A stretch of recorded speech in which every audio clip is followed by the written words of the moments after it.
नमस्कार, आप देख रहे केलांचल टाइम्स और मैं हूं नंदन झा। बिहार विधानसभा चुनाव का बिगुल बज चुका है। पहले चरण का मतदान होना है 28 अक्टूबर को। सभी पार्टियां ताकत अपने स्तर से झोंक चुका है और अपने अपने पार्टी के शीर्ष नेताओं की रैली वोट बैंक को वोट में तब्दील करने के लिए लगातार करवाने की प्रयास में। हमारी यात्रा आज कटोरिया विधानसभा पहुंची है।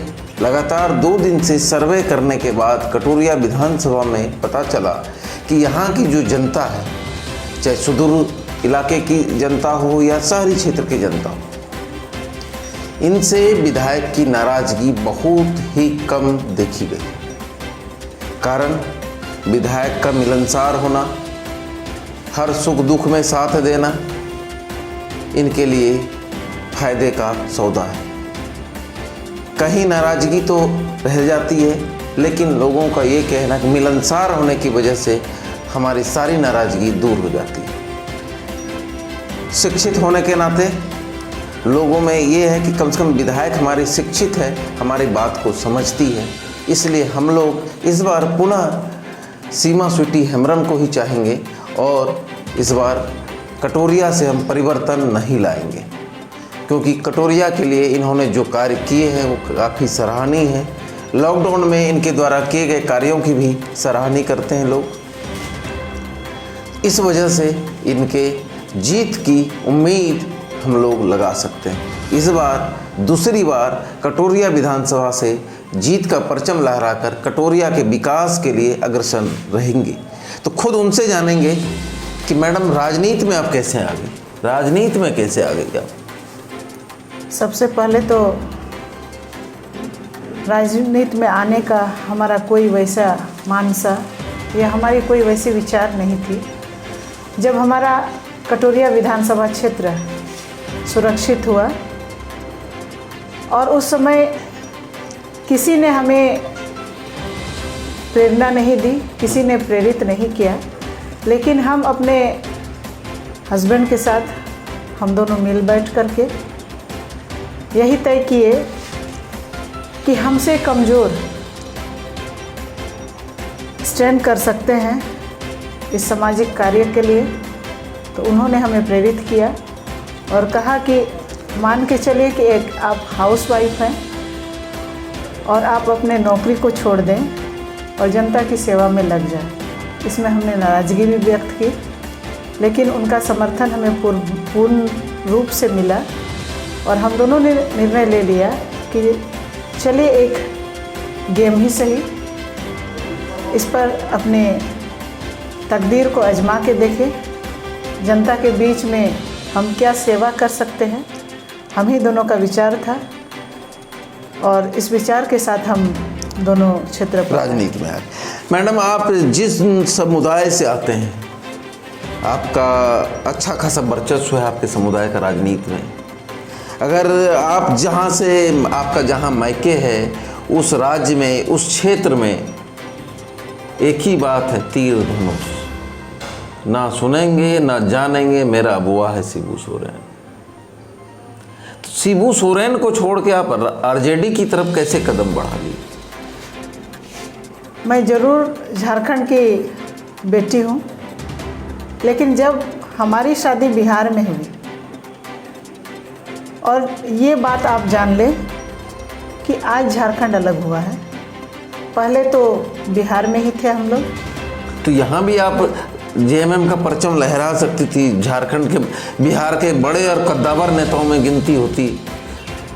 नहीं, ये हमारे लिए बिहार में जब बिहार अलग हुई तो यहाँ की जनता और मैं खुद स्वयं लालू जी से प्रेरित होकर अपने आरजेडी को ज्वाइन। चलिए, आरजेडी के संगठन में कोई महत्वपूर्ण पद आपको मिला हो? आरजेडी के संगठन में सबसे पहले जब हमने रिजाइन दिया तो प्रदेश महासचिव के रूप में मैं राष्ट्रीय जनता दल में। चलिए, उसके बाद सीधे चुनाव लड़ा दिया लालू जी ने कहा चुनाव लड़िए। हाँ, उन्होंने तो यही उनका लैंग्वेज, जाइए दिए टिकट, लड़िए और जीतिए।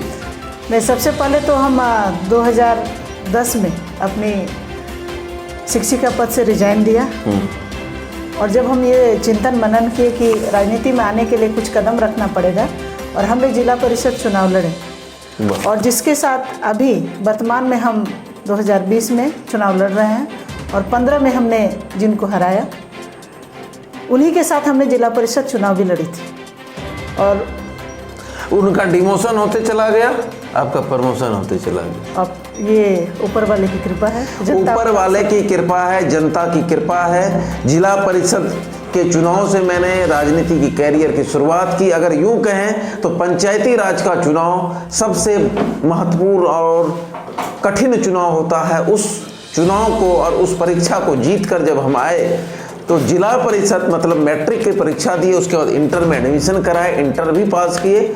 इस बार बीए की तैयारी है और एग्जाम में 28 तारीख को बैठना है। कोरोना काल हुआ मैडम, क्या क्या सराहनीय कार्य किए गए कटोरिया के लिए? कोरोना काल में हमने, आप देखेंगे बांका जिला की अगर बात करें हम, तो सबसे पहले शायद हम ही ऐसे जनप्रतिनिधि होंगे बांका जिला में कि कोरोना काल में भी हमने अपना काम दिखाया। सबों के बीच में अपने सैनिटाइजर, मास्क, कितने मास्क वितरण किया होगा लगभग में?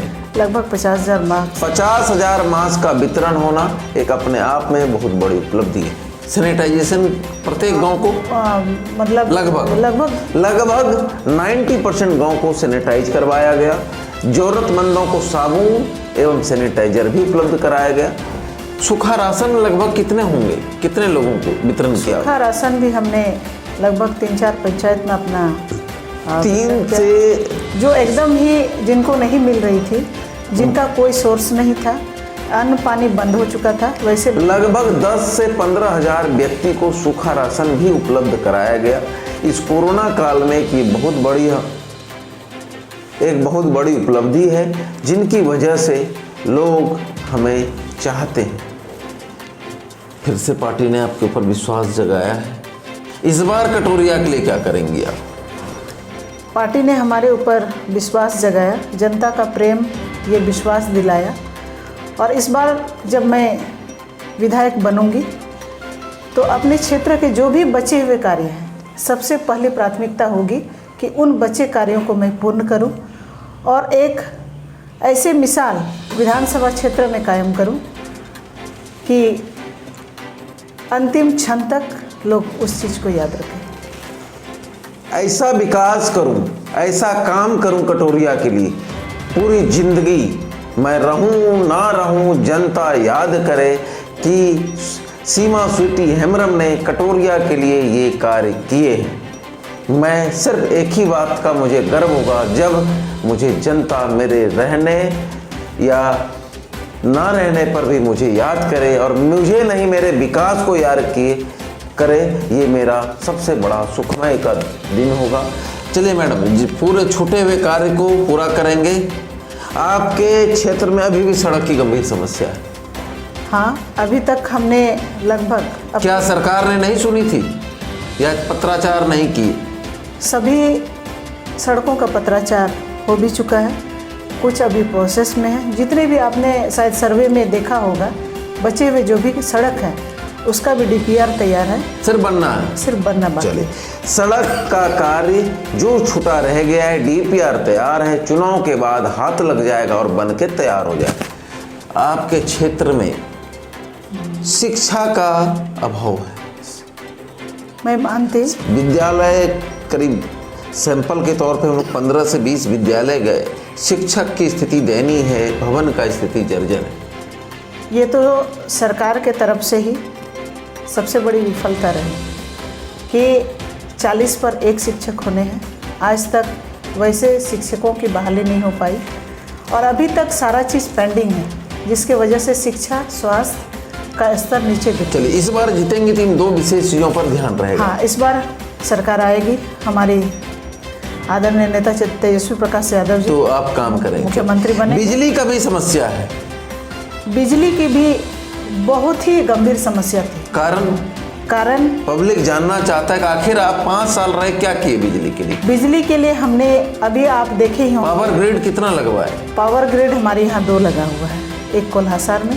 2 पावर ग्रिड का निर्माण करना बिजली की स्थिति में सुधार करने के लिए मेरे तरफ से उठाया गया कदम है, लेकिन पिछले 15 वर्षों से या 10 वर्षों का जो विकास कार्य हमारी नहीं हो पाई थी कटोरिया में, उसको पूरा करने के लिए मैंने 5 वर्षों में मेहनत किया, लेकिन बिजली का कार्य आज भी अधूरा है। स्थिति दयनीय है और सरकार ने मेरी नहीं सुनी। और इस बार हमें उम्मीद है तेजस्वी की सरकार बनेगी। बिजली, शिक्षा, स्वास्थ्य पर मेहनत कर एक ऐसा विधानसभा में मिसाल कायम करेंगे, इसके लिए किसी भी जनता को रोना नहीं पड़ेगा। रोजगार एक समस्या है, अभी तो पूरे बिहार की समस्या है रोजगार। हमारे नेता ने घोषणा भी कर दिया है। नेता ने तो घोषणा कर दिया, लेकिन संभव है कि सिर्फ घोषणा का होगा? नहीं, मोदी जी की घोषणा, तरह ये मोदी जी की तरह झूठे वादे नहीं किए हैं हमारे नेता। आप देख लेंगे, आप ही चौथे स्तंभ है।